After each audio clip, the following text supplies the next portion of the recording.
Here's a story about how Rabbi Moshe, which is Moshe Raphaels, he became a chassid of the um, of the first Rebbe of Chabad. Okay, I think his first name was Moshe Raphaels. I think Raphaels. Anyway, so this Rabbi Raphaels, he was one of the heads of the anti-Chabad movement in the city of Vilna. As you know, or as you don't know, in the time of the Alter Rebbe, the first Rebbe of Chabad, there was tremendous opposition to the Hasidic movement. And there were groups of Jews, very, very genius Jews, genuine Jews, then religious Jews, and they thought it was their duty to oppose the first Rebbe of Chabad. Okay, so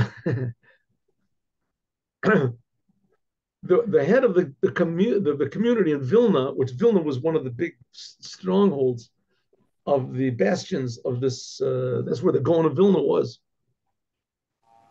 I think it was in Vilna, almost sure. In Vilna, the head of the community over there was a man called Rabbi Raphaels. What was his first name? Meir Raphaels. Meir Raphaels. One night, this Rabbi Meir Raphaels gets a knock on his door.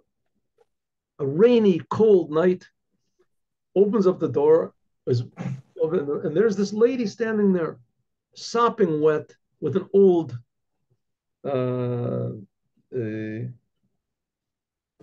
suitcase, and he calls his wife. His wife says, "Come in, come in." She comes in. He gives her, "Where are you from?" She says, "I'm from the city of Liozne." Come in, dry up. Gives her a change of clothes. Gives her a cup of coffee or whatever it is. What has he said? Well, the Rebbe of Chabad sent me here. Of Chabad sent you here? Well, I said, you can find my husband. So this Meir Raphaels, I can find your husband. Who is your husband? Who is this Rebbe of Chabad? You've never heard of him? I've heard of him, but listen, he doesn't want to say bad things. That doesn't. This is also some simple lady. What's it going to help him to say bad things? How can you going to find my husband? How can I find your husband? He said, he left me. He left me, ran away, maybe 5 years ago. And I haven't found him. He left me with 3 small children. And I'm going crazy. I don't know what to do. I can't get a job. I'm taking care of my children. And I have to live off of charity from people. And it's very embarrassing. And I can't get married because my husband, we don't know what happened to him. A woman can't get married to two husbands. So I went to this. Somebody told me to go to this great rabbi in Liazne, the Rebbe of Chabad, Reb Shner Zalman, and he told me to go to you and that you'll find my husband. I'll tell you what he looked like. He looked like this, and his name was like this, and his name was this, and he had this. So he thinks to himself, what type of a thing is this? Meanwhile, this lady is unfortunate, so he finds her a place, a room, whatever to live. And she comes knocking on his door like 3-4 times every day. Did you find my husband yet? Did you find my husband? This becomes spread out through the whole entire town. What type of a rabbi of Chabad? He played a practical trick on a rabbi, sent this poor unfortunate lady. Everyone's suffering. He was making fun of this lady. He sent him to a rabbi. I can't help. What am I going to do? What's he going to do? He doesn't want to get rid of her. Say, I can't. So there she is. A week goes by, another week goes by. Every day she comes and knocks on his door. Did you find my husband yet? Did you find my husband? He doesn't want to break her heart and say, listen, lady, you're on a, what do they call, the wild goose chase. It's not good. Because he was the head of the Jewish community, so anytime that the government would bring, let's say, prisoners from one prison to another, or they would finish their judgment and they would bring them from the court far away, they would bring them to be interned in some other prison, and they would bring them like with wagons, whatever. They would stop in Vilna, and they would bring him, and they would ask him if he wants to give, whatever it is, a blessing, a last rites, whatever it's called, to these prisoners that they're bringing. Maybe there's a Jew. So they bring him one day. This has nothing to do with our story, right? They bring him, and they line up all the prisoners. Is anyone here Jewish? And 1 or 2 step forward, and he says, "What's your name?" Then one of them, he remembers this is something like the characteristics. He has a mark over here, and he has a scar over there, and this. He says, "Tell me, what's your name?" The guy says his name. That's the name. That's the name of us. He said, "You know, your wife is here." He said, "Oh, my wife, my wife, my wife." Said, "What did I do? I left my wife. I ran away from her. I got married to a non-Jewish woman, and she gave me over to the army so that her father wouldn't have to go into the army. She gave me into the army. She stole all my money. She took all the terrible things that she, and I ran away from the army, and they caught me, and now they're going to sentence me to who knows what. I've been sentenced with it. Are you willing to give your wife a divorce bill?" It says, of course, if that'll, my soul is pained, right? It's a, please. Immediately the rabbi says, "Wait here." He runs and gets two other people. They a scribe. He writes down a divorce bill, brings the lady, and he divorces her. It takes some, 15 minutes. Who knows how long? Half an hour. And that's it. So he goes back home and he realizes that this Rebbe was right. He sent this man to him. He sent, I'm sorry, he sent the woman to him. And he also somehow or other arranged that God sent this man, and they happened to meet in the city. Amazing. He's all, you say, disturbed inside, shaking. His whole life was based on the certainty that these Hasidim were, not really Jews and that they were apostates. And suddenly sees this big miracle.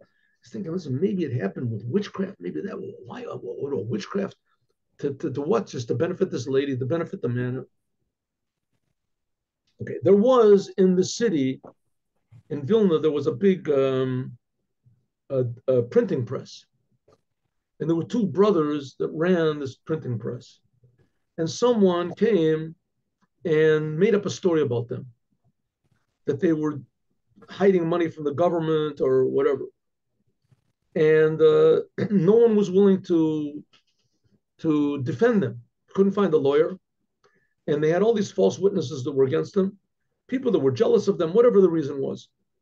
And they didn't know what to do. So they came to this Rabbi Foils and they said, listen, we've got a big problem. We're being charged with this terrible crime, and we didn't do the crime, and we don't know what to do. We have no idea. We went around to lawyers. Nobody wants to help us. We went around to the holy people, and they say that, they gave us blessings, but nothing is happening. We don't know what to do. And we had a guest.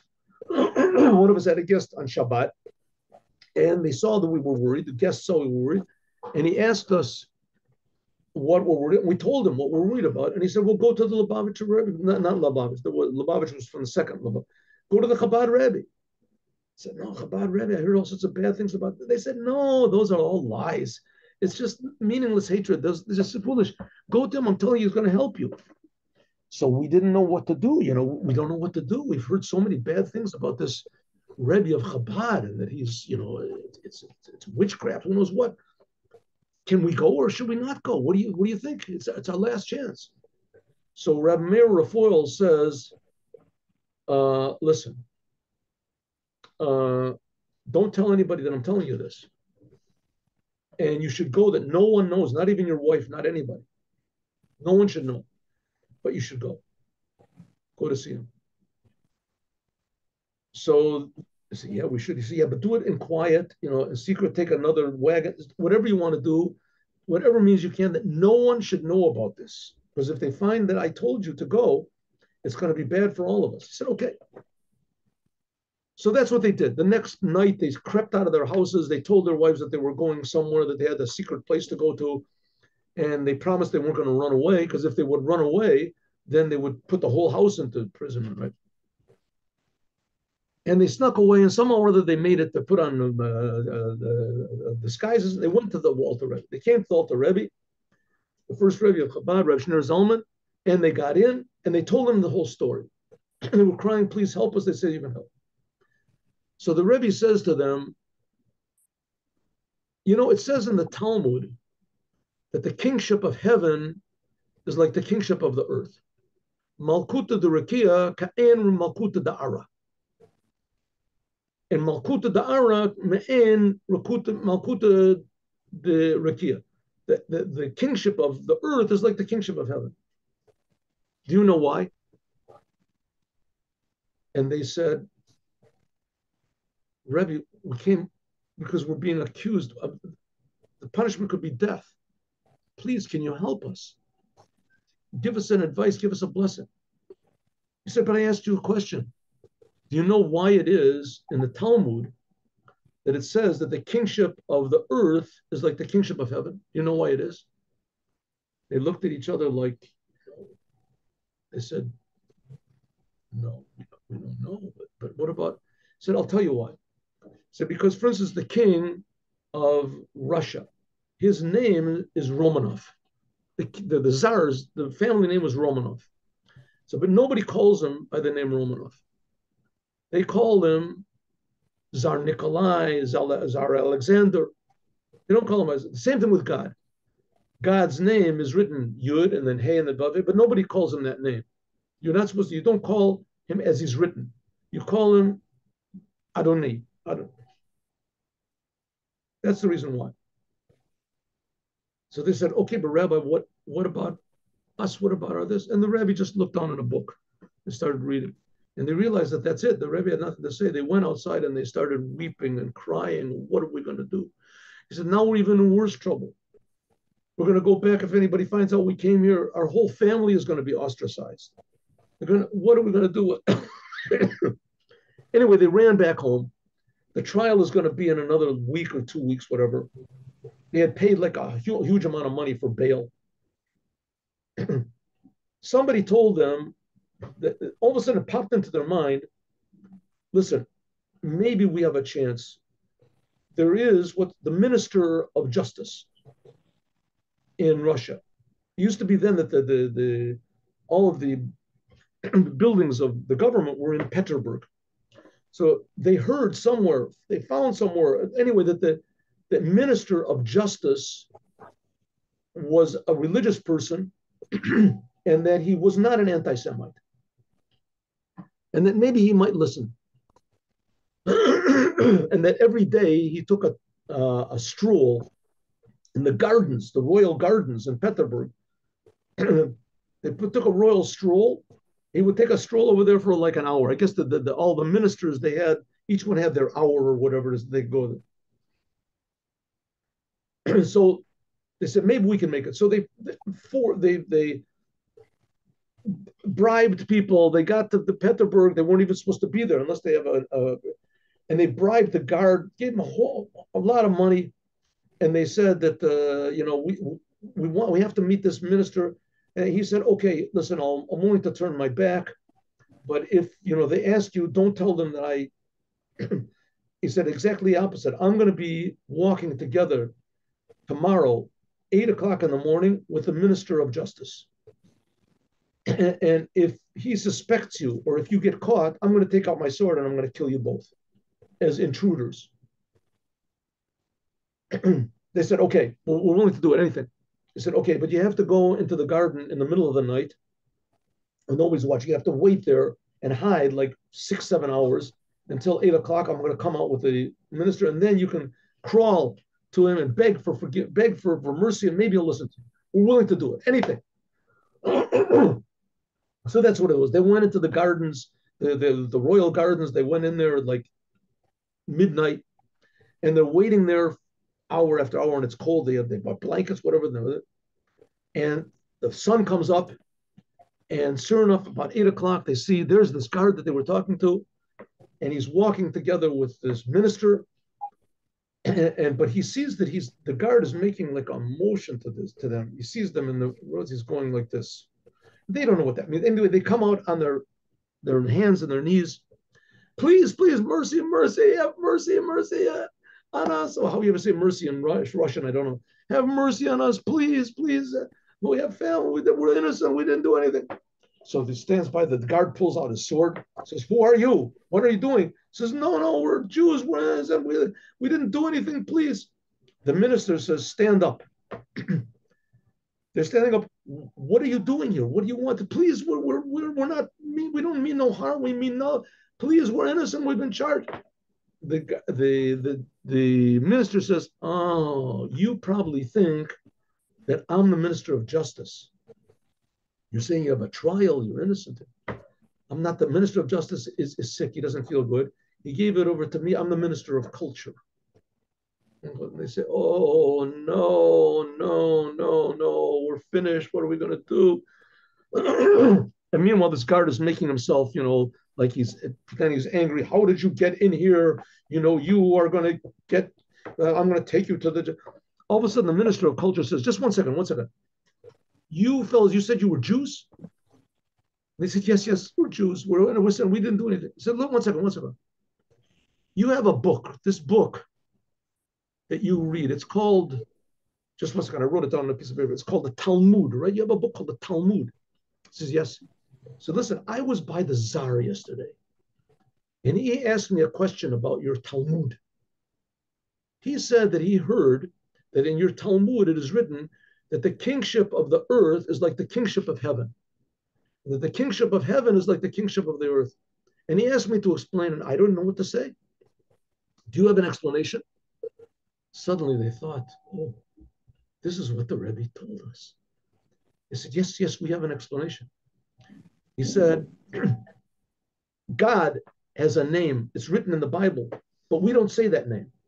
It's written, starts with the letter Yud, but we don't say that name. We say it with a different name that starts with the letter Aleph. Ah. The same thing with the king. The Tsar, his family name is Romanov, but nobody calls him Romanov. They call him Tsar Alexander. They call him differently. That's what it means." The minister said, "Oh, this is a good answer." He said, "The Tsar is going to like that answer. He's really going to like that answer." He says, "Well, you really did me a big favor. What's your name? What is your name? Tell me your name." So he writes the names down. He says, "Okay, listen, the fact is that the minister of justice is a very good friend of mine. I'm going to talk to him, and he's going to send inspectors, and they're going to inspect to see if these charges against you are true or if they're not true. If they're true, I can't do anything. But if they're not true, is going to be saved." Well, they went back. Sure enough, the next day came these huge inspectors. They interrogated the people. They found it was a lie, and they went back to Rav Meir Rafoils, and they told him what happened. And he became a chassid of the Alter Rebbe. He realized that the Alter Rebbe was a ish kadosh, a holy person, that he was involved in all of the secrets of this. And that's how Rabbi Meir Rafoils became a chassid of the Alter Rebbe. And tomorrow, I hope I'll remember, I'll tell you how Rabbi Moshe Meisler became a chassid of the Alter Rebbe. Have a good day with Mashiach now.